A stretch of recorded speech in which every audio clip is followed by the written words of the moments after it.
नमस्कार दोस्तों।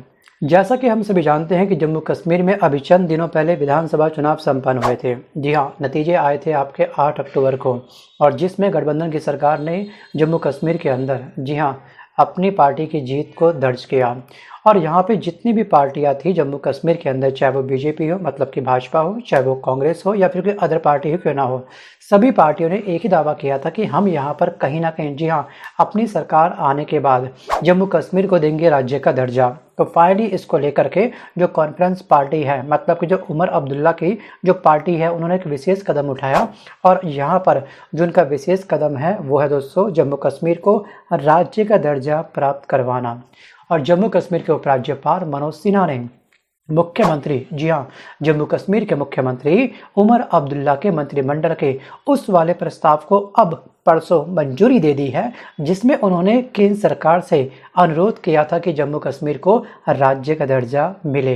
मतलब हम कह सकते हैं कि इसमें केंद्र सरकार से राज्य का दर्जा बहाल करने का अनुरोध किया गया था जम्मू कश्मीर की सरकार के द्वारा। और इस बात को लेकर के अधिकारियों ने, ध्यान रखिएगा, अधिकारियों ने परसों प्रेस कॉन्फ्रेंस के माध्यम से जनता के साथ इस बात को साझा किया है। अब दोस्तों एक मीटिंग और होनी है 4 नवंबर को। जी हाँ, यहाँ पर मंत्रिमंडल ने 4 नवंबर को श्रीनगर में विधानसभा को विशेष सत्र, ठीक है, विशेष एक मीटिंग बैठाने के लिए एक निर्णय लिया है। और उसके बाद दोस्तों ये मिलेंगे केंद्र सरकार से, क्योंकि फाइनल जो स्टैंप लगेगी, ठीक है, मंजूरी मिलेगी, वो मिलेगी केंद्र सरकार के बाद। और आखिरकार यहाँ पर जम्मू कश्मीर राज्य के दर्जे के पीछे आखिरकार क्यों पड़ा है, इस वीडियो में हम लोग इस बात को भी समझने का प्रयास करते हैं दोस्तों। क्योंकि राज्य का दर्जा मिलते ही क्या क्या बेनिफिट इन सबको मिलने वाले हैं। जी हाँ, अगर आप किसी राज्य में रहते हैं, अगर आपके राज्य से राज्य का दर्जा छीन करके अगर आपको बना दिया जाए केंद्र शासित प्रदेश, तो आपके पास कौन कौन से प्रोटोकॉल अप्लाई हो जाएंगे। जी हाँ, पता होना चाहिए ना आपको भी। या फिर चलिए ठीक है, आपका राज्य राज्य ही रहे, लेकिन इस राज्य के बाद जी हाँ आपके राज्य को, या फिर हम कह सकते हैं कि प्रत्यक्ष रूप से आपको कौन कौन से बेनिफिट मिलते हैं, तमाम बातों को डिस्कस करेंगे। इस वीडियो के साथ में अंत तक बने रहिएगा। लेकिन दोस्तों आपके अकॉर्डिंग आप मुझे कमेंट करना मत भूलिएगा कि वास्तविक रूप से कि जम्मू कश्मीर को राज्य का दर्जा मिलना चाहिए, हाँ या फिर ना, या फिर वास्तविक रूप से जम्मू कश्मीर के ऊपर केंद्र सरकार का ही अधिकार होना चाहिए। हम कह सकते हैं कि इसकी पूरी कंट्रोलिंग पावर, ठीक है, इसका पूरा रिमोट कंट्रोल केंद्र सरकार के पास होना चाहिए। अपने विचार, जी हाँ, अपनी योग्यता के आधार पर, अपने परसेप्शंस के आधार पर आप मुझे कमेंट पक्का करिएगा। वापस आता हूँ टॉपिक की तरफ। हम सभी जानते हैं कि जम्मू कश्मीर में 10 साल बाद जी हाँ विधानसभा चुनाव हुए। और दोस्तों ये तारीख थी आपकी 18 सितंबर, 25 सितंबर और 1 अक्टूबर।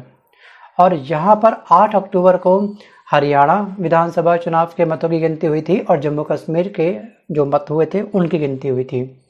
अब जम्मू कश्मीर में फाइनली अब शपथ ले ली गई है सभी मंत्रियों के द्वारा, जम्मू कश्मीर के मुख्यमंत्री के द्वारा। और राज्यों को मतलब कि जम्मू कश्मीर को राज्य का दर्जा देने के लिए अभी जद्दोजहद चल रही है।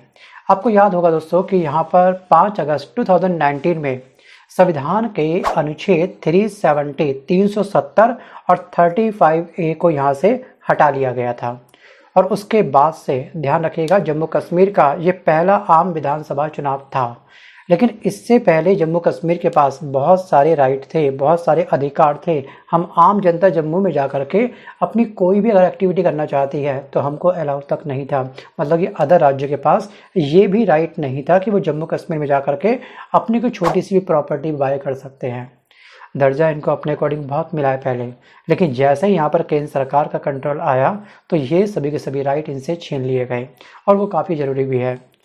और अनुच्छेद 370 ने जम्मू कश्मीर को विशेष दर्जा दिया था, लेकिन हटते ही सबके सब जो राइट है वो केंद्र सरकार के पास आ गए।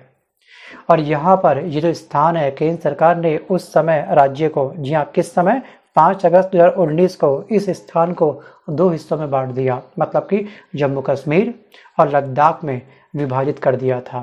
और अब ये निर्णय केंद्र सरकार पर निर्भर है कि जम्मू कश्मीर को पूर्ण राज्य का दर्जा मिलेगा या फिर नहीं। क्योंकि अभी स्थिति दोस्तों कुछ और ही है। जी हाँ, इंडिविजुअल सरकार सभी डिसीजन अभी लेने के लिए कैपेबल नहीं है, जो मेरा पॉइंट ऑफ व्यू है।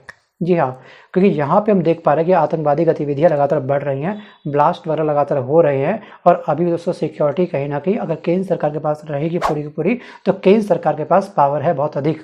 जी हाँ, डिफेंस की भी और डिसीजन लेने की भी।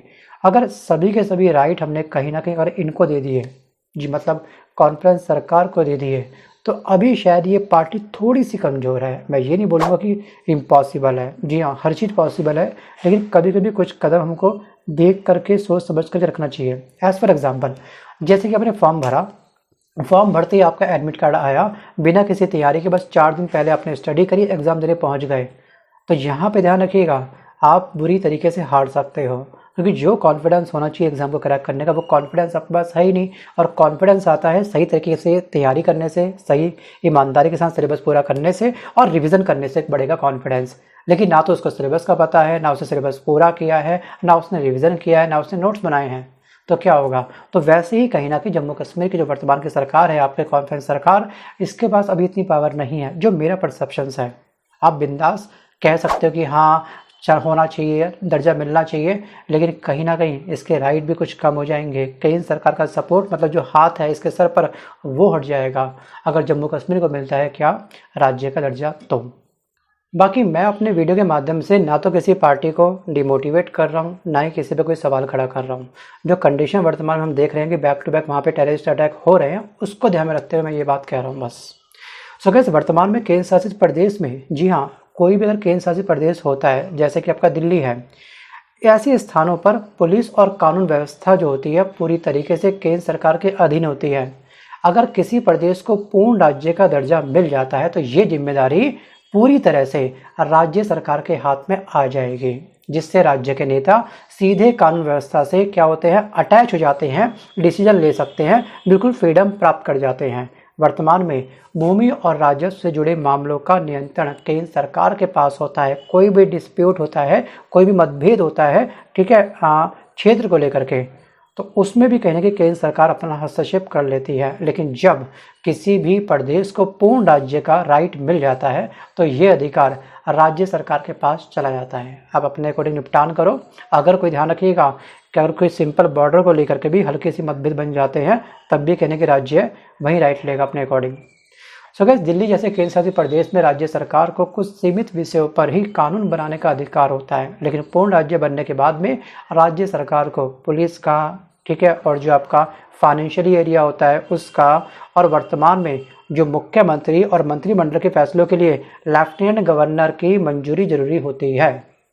और पूर्ण राज्य बनने पर मुख्यमंत्री क्या होता है, बिल्कुल फ्री हो जाता है, अपने राइट खुद ले सकता है, निर्णय खुद ले सकता है, और हर छोटे बड़े फैसलों के लिए उपराज्यपाल की अनुमति लेना आवश्यक नहीं होता है।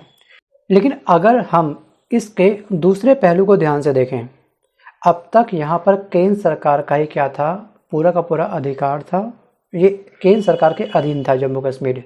लेकिन इतने साल हो गए हैं, लेकिन अब तक यहाँ की जो हकीकत है, यहाँ के जो हालत और हालात हैं, यहाँ की जो ग्राउंड रिपोर्ट को अगर हम ध्यान से पढ़ें या फिर देखें, तो हम ये पाएंगे कि यहाँ पर बेरोजगारी का स्तर तब जितना था अब भी उतना ही है, बल्कि उससे अधिक बढ़ चुका है। हर इंसान यही चाहता है कि यहाँ पर जम्मू कश्मीर को राज्य का दर्जा मिलना चाहिए। और एक तरफ हम देख रहे हैं कि यहाँ पे जो आतंकवादी गतिविधियाँ हैं वो सब बढ़ रही हैं, उसमें कोई परिवर्तन को खास नहीं दिखाई दिया।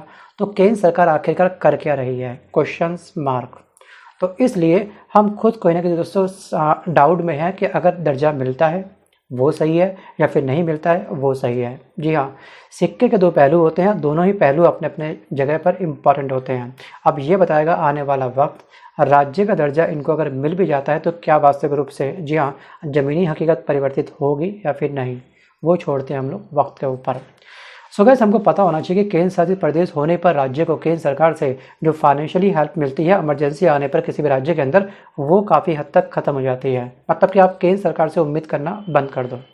अगर वो कर दे तो अच्छी बात है, नहीं कर पाए तो आप उसके ऊपर कोई भी ऑब्जेक्शन नहीं लगा सकते हो। और पूर्ण राज्य बनने पर राज्य को सीधे केंद्र से सहायता लेने की ज़रूरत नहीं पड़ती है। इसकी बजाय राज्य को जो वित्त आयोग से वित्तीय सहायता मिलती है, जिसमें या फिर जिससे राज्य, ध्यान रखिएगा, जो होता है राज्य के जो राइट होते हैं वो राइट काफ़ी अधिक बढ़ जाते हैं। अब पूर्ण राज्य बनने पर उपराज्यपाल की भूमिका क्या होती है, घट जाती है। जम्मू कश्मीर में जो मनोज जी हैं, अभी मनोज सिन्हा जो हैं, उनका राइट काफ़ी कम हो जाएगा।